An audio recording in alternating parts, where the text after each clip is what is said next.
Alrighty, well, welcome to the cathedral at Silves. So this is exactly the point where about a year and 8 months ago I had to end my Via Algarviana trek because of the pandemic. So I've now found myself back at the same place, ready to now tackle the final 123 kilometers. I just popped down to Lidl to just get some supplies. So what you can see there is I've got my beer, which I'm going to enjoy, my Steamboat IPA, which I'm going to enjoy at the top of Picota, which is the big climb. A couple of chocolate bars there, and I've also got, basically I had that larger water bottle and I've emptied it into 4 smaller water bottles. I've got these holders on my OMM 25 classic pack, and these are Raidlight, which is actually from 2012 when I did the Marathon des Sables, so they've come in handy one more time, some 11 years later, something like that. All right, so I'm just going to pack that all up, and basically I'm going to head that way, and next target is Monchique, which is about 32 kilometers away.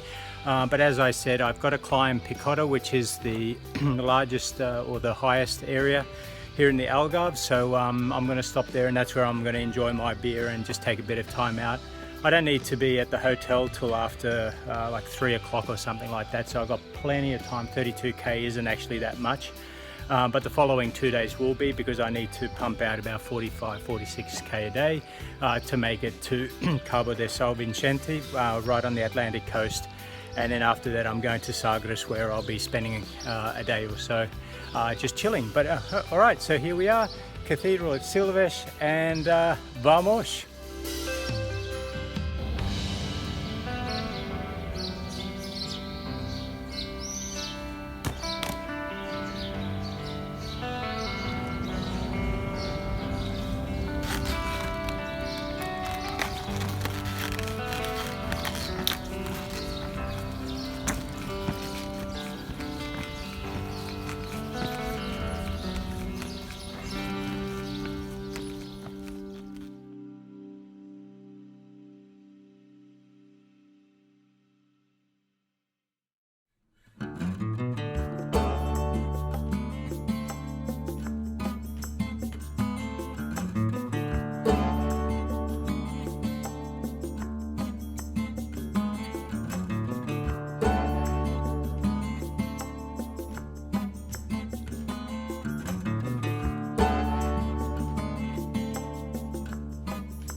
I was filled with bravado as I departed Soulrise, and I was looking forward to a relatively short and easy stage of 32 kilometers to Monchique.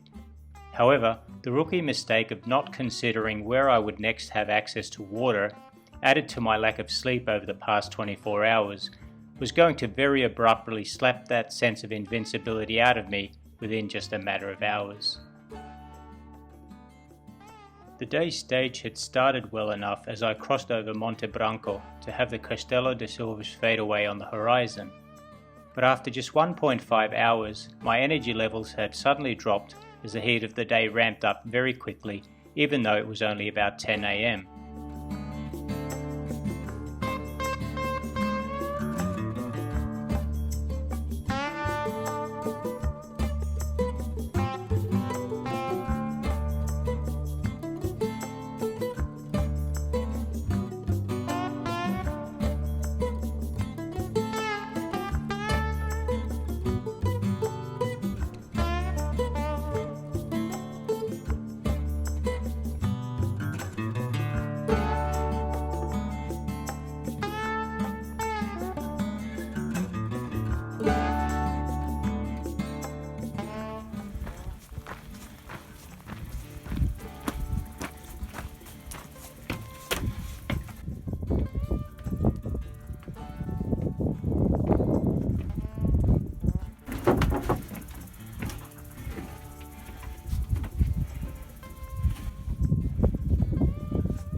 I was able to keep a steady pace as I negotiated the Serra de Silves, but as I descended down on its northern side, I was already approaching my limits, and the intense glare from the white gravel road was almost unbearable.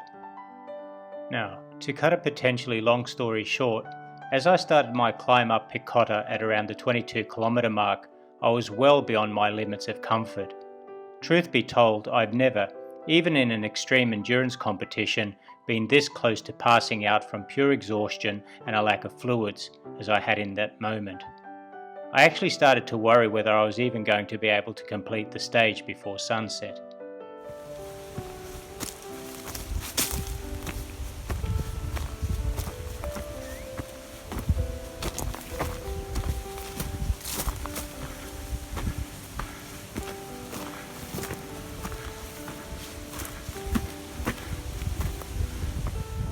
Very fortunately, after an hour or so of climbing, I reached a small village where I found a man working on a car in the front yard of his cottage.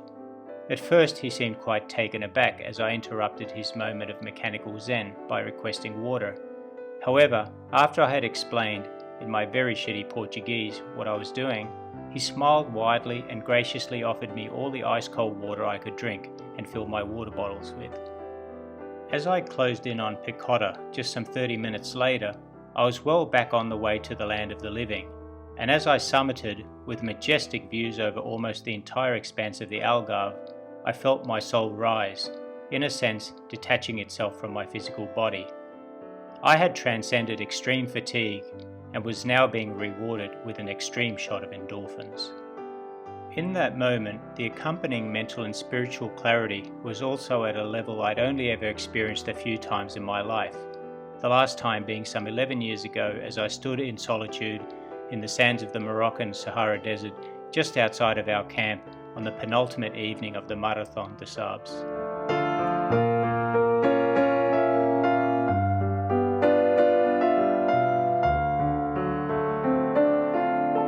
Upon arrival in Monchique, I still had enough sunlight to explore the town a little. However, all the while I couldn't escape thinking about the following day's stage. At the start of this day, I had flippantly remarked at how easily 32 kilometres would go. Well, what was that now going to mean for tomorrow, with over 50 kilometres on my plate?